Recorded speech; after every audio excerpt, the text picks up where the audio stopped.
Welcome to the Educational Technology Professional Development Series. In this video, you will first learn how to create a Google form.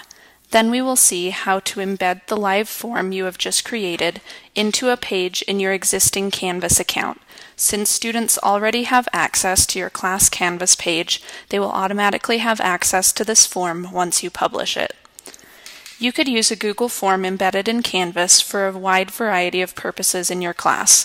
You could create a survey, a quiz, or even a way for students to submit their homework answers, all using a Google form.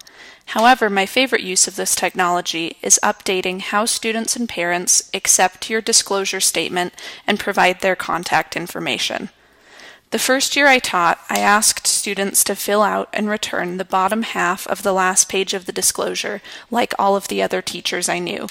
Partway through the year, I later realized that it was time-consuming, difficult, and frustrating to dig through a filing cabinet drawer full of slips of paper in order to find the contact information for one particular parent. I decided that with all of the available technology, there had to be a better way to store and access each family's disclosure signature and contact information. We will create a Google form with all of the same fields you would print on a slip of paper, such as student name, parent phone number, etc., anything that you want to have. We will then embed this live Google form into a page in your existing Teacher Canvas account. Students will be able to access the page in Canvas, accept the disclosure, enter their contact information, and submit it all electronically. Once students have submitted their information, Google will automatically organize this information into a spreadsheet for you. Then, when you want to find a piece of information later in the year, you can open the spreadsheet that Google has organized for you. You can quickly find the student you are looking for by either sorting the students alphabetically or typing their name into the Find function. To begin, we need to go into your Google account to create the form. This is where students and parents will enter their information. Open up a new internet browser window and navigate to google.com. Click Sign In at the top right corner of the page. If you do not already have an account, you can sign up for one for free. Click on the Apps icon, which looks like tiles near the top right corner of the page. Click on Drive. The service formerly called Google Docs is now called Google Drive. We want to create a new document. Click the orange Create button near the top left corner of the page. We want to create a form, so select Form from the drop-down list. A new window will pop up, allowing you to choose the title and the theme. I'm going to call my title Disclosure. You can choose whichever theme you want from the previews that are shown. I'll make mine this purple color, but you can choose whatever you want. Click OK. Now we get to choose each of the fields that we want students and parents to fill out. The first one that I want is student name, so I'm typing student name into question title. They shouldn't need any help text or clues to figure that out, so I'm going to leave help text blank. I would like to change the question type because student name isn't a good multiple choice question, so I'll click the drop-down list and select text instead so that they just type into a text box. I'd like to make this a required question because otherwise they'll be able to submit the form without filling that out, and that's not what you want. Click Done to save.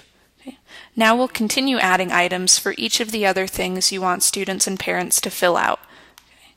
I would like them to also put in their student number, so I'll make another question with the question title student number since I already did student name.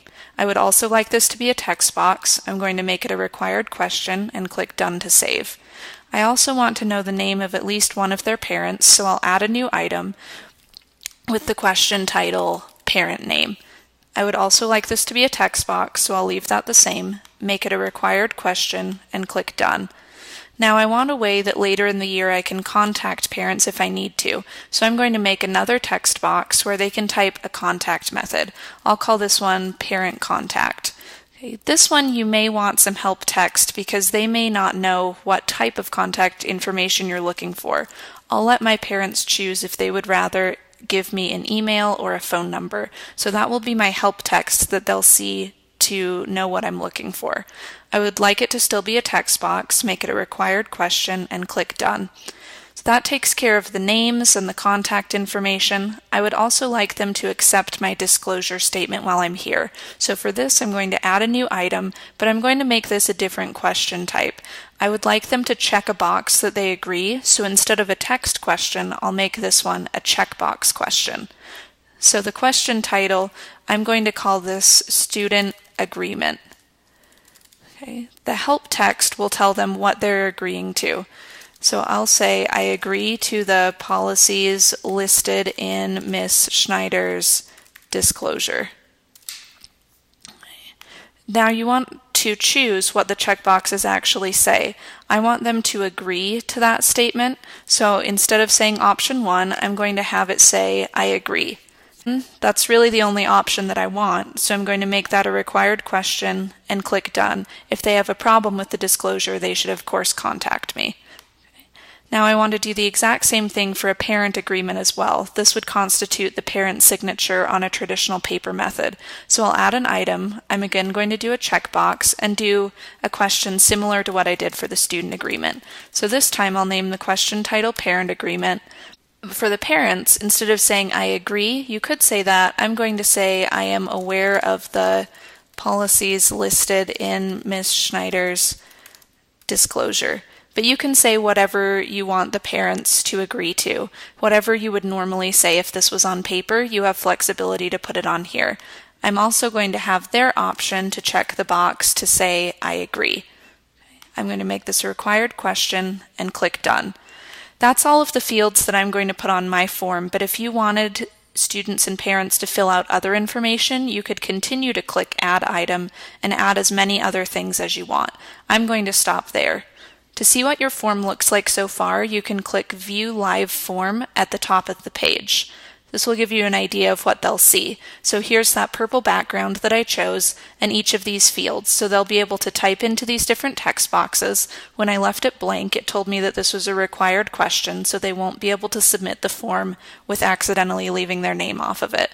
Okay. You can see that the check boxes also work. You can check I agree, and if it was all filled out, I would be able to click Submit.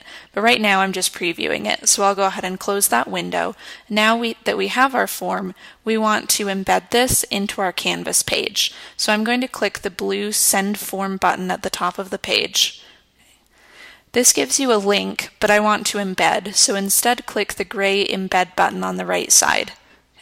This gives you some HTML code. If you don't actually understand what that means, that's okay. I'm just going to click to select and copy. You can either copy by right-clicking or Control-C.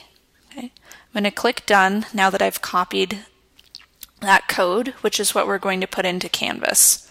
Okay. Now in a new tab in your internet browser, go to your Canvas account.